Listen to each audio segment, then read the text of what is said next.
If you're an e-commerce brand and you want to start running some Google Ads campaigns so that you can sell more of your products in a profitable way, I want you to watch this video because we're going to be breaking down which campaign types you need to launch first and why. I'll then actually take you through the step-by-step process of how to set up your first campaign, including linking in your Google Merchant Center and also your analytics. And then we'll also break down some of the core metrics you need to focus on after you've pressed go on that first Google Ads campaign. And let's get straight into it. And the first thing I really want to highlight that even in 2025, with all of the different types of campaigns that you can use, I would highly recommend that you start with a combination of a search and a shopping campaign. And look, let's be honest, Google at the moment offers 10 different types of campaigns and there's so many different variations of what you can use. Now, I'm not saying the newer types of campaigns like Performance Max and Demand Gen are bad. In fact, for e-commerce brands, I believe that they are a core foundation for success in 2025. But what I am saying is that they are very much secondary campaigns and you want to start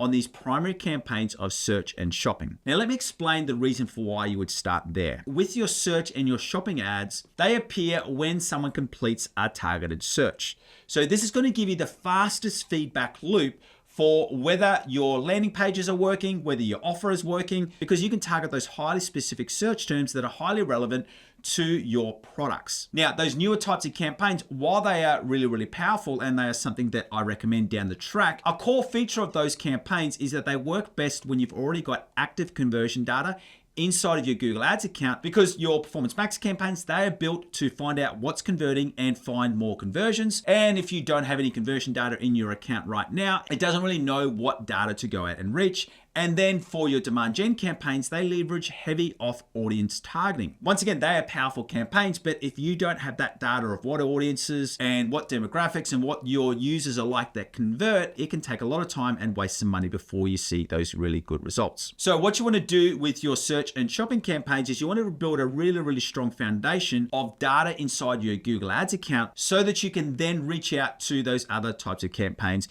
in the coming months as you're running your profitable Google Ads campaigns. And now, before we get into that step-by-step tutorial, I do really want to highlight that for success with Google Ads, it's not just about setting up the Google Ads account. You need to make sure that not only you're targeting highly relevant search terms, but that you've also got all of those other aspects of your campaign right. You need to have good product photos. Those product photos need to be going to really good product pages. So it's not just a matter of paying for clicks and then expecting conversions. And if you are getting highly relevant search terms, but you're not getting conversions, chances are the problem is more got to do with your website, your product pages, and your offer rather than just your Google Ads campaign. While there are always efficiencies that we can go through and improve inside of your Google Ads account, the successful brands are brands that are able to really take a step back. And if they're not seeing any conversions, they don't firstly just blame the platform and go, well, it's Google Ads' fault for why this doesn't work. Really remember that for success with Google Ads, it's kind of like putting a puzzle together. You've got to get all of the elements working in order to see success.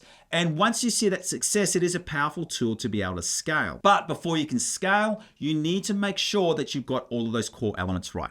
Your Google Ads account, your landing pages, and also your offer. Now, I do want to give a little bit of warning is that once you do start your Google Ads search campaigns and your Google Ads shopping campaigns, I can pretty much guarantee that within the first 4 weeks of starting that campaign, you will get an email from your friendly Google Ads rep or from the Google Ads dashboard directly. And in 2025, we'll be telling you to start Performance Max because brands see an extra 27% in conversions. While I'm not doubting that to be true, what I am saying is remember what I said before. The goal over the first couple of months of running Google Ads is really seeing that initial data, making sure we're finding the product titles that convert, making sure that our product pages are converting, and making sure that our offer is working before we start scaling and spending more money inside of Google Ads. Don't just think by throwing more money at the problem that it's going to resolve it. You need to work out those core foundations first. So with all of that said, what I want to do now is I want to jump into a screen share so I can take you through the step-by-step process of how to set up your first campaign.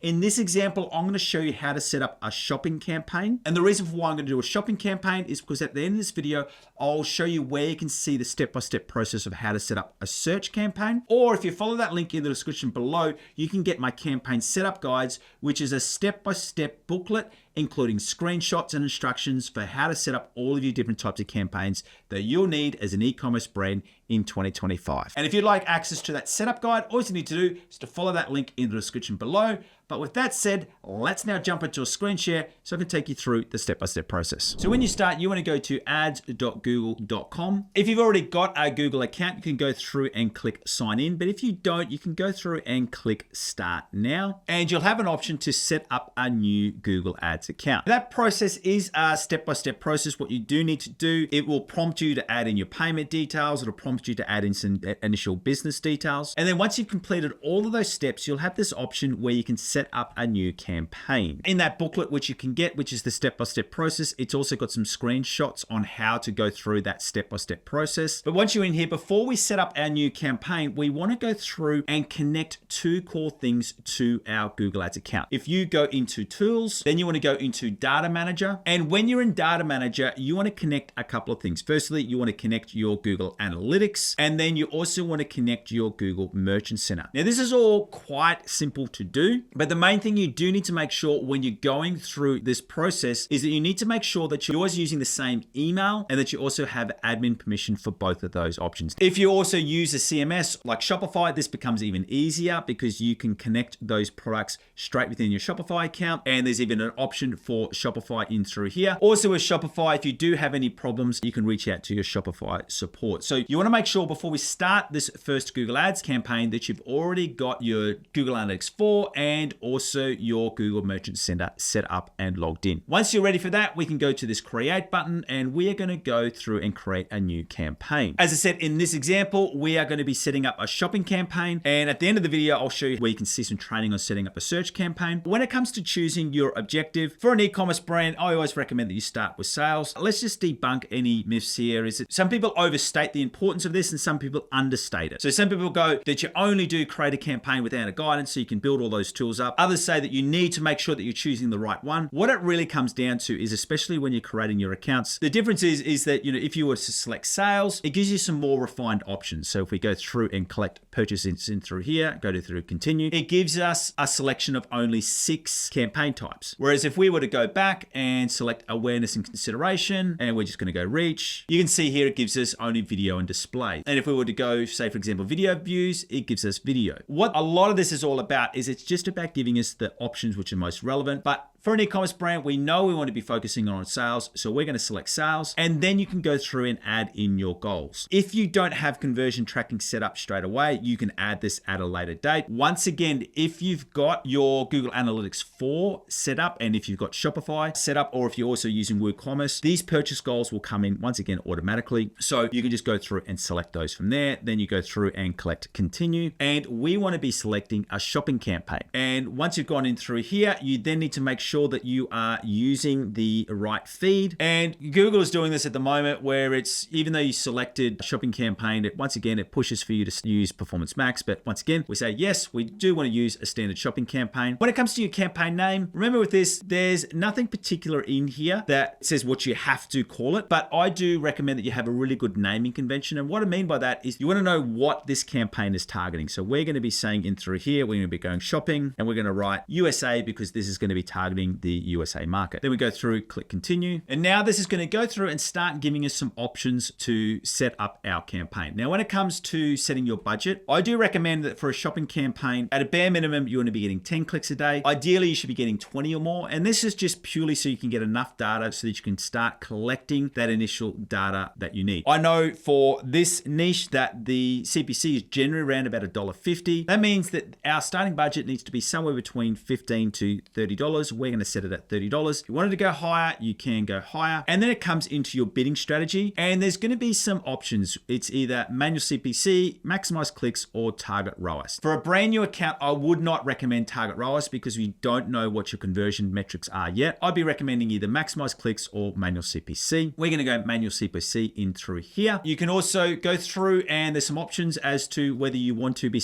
bidding equally for new and existing customers, or if you want to go to new customers only. Once again, because this is going to be one of your first campaigns, you just go for new and existing customers because you wouldn't have the audience segments inside of Google Ads. Campaign priority, you can do a low campaign priority. The other campaign priorities really come back to if you've got, multiple campaigns that are using the same shopping feed. Sometimes you want to segment them out dependent on the CPC or the results, but at the moment, just keep it on low. Then we go through and click next. We need to go through and select our location options. Now there's two main options that you can go through and do. Once you've selected your country or your state, you can even target this down by cities or zip codes. You want to choose presence or interest or just presence. Generally, we'll go for presence only. We just want to be targeting those people that are in our included areas. And then when you go into more settings, you've got some different options. So with the search partners, I will turn this off generally. And the reason for that is because you don't get the same level of data as what you get within your Google search network. So if you might want to know what these search partners are, these are partner results where you can see your ads. So we just want to focus on those Google searches. So then go through and click next. With the ad names, similar to your campaign names, you just want to be adding a naming convention that makes sense to you. And we're just going to go product 1. I'll show you how you can set up a secondary ad group. We know that this bid is at $1.50. So we're going to set a bid of about $2 as our maximum. And what we're going to do in through here is we're going to limit these products and we're going to use just this, which is their main product, as the one through here. Click save. Then you go through to next. And then we've got this all set up and ready to go. I'm going to show you how to set up that secondary ad group. What you need to do from here is press publish campaign. While that's publishing, I'll just let you know, remembering with your shopping campaign that you don't need to add in any ad copies or anything like that because it comes direct from your product feed. Now, we've got one ad group in through here at the moment. And if we want to set up a secondary ad group, we go to ad groups, press plus. We're going to go product 2. We're going to set that the same. We just go through and complete this process. But what we do in through here is we need to then add a subdivision and we're going to go through and target this second product category. Then the benefit of doing this is that what we can do, and we could do this, if you've got 5 or 6 different product categories, by setting up those products into different product categories, you can then see the results from these, and then that's going to allow you to make further decisions down the track. If you want to pause any of these product categories, or if you want to set up some of these product categories into a different campaign, you've got all of those options later down the track. So a core message I want you to remember with Google Ads is that while you may be seeing some traffic going to your website straight away from your new search and shopping campaigns, is that you need to really take those first 1 to 3 months and really knowing that what you're wanting to do here is to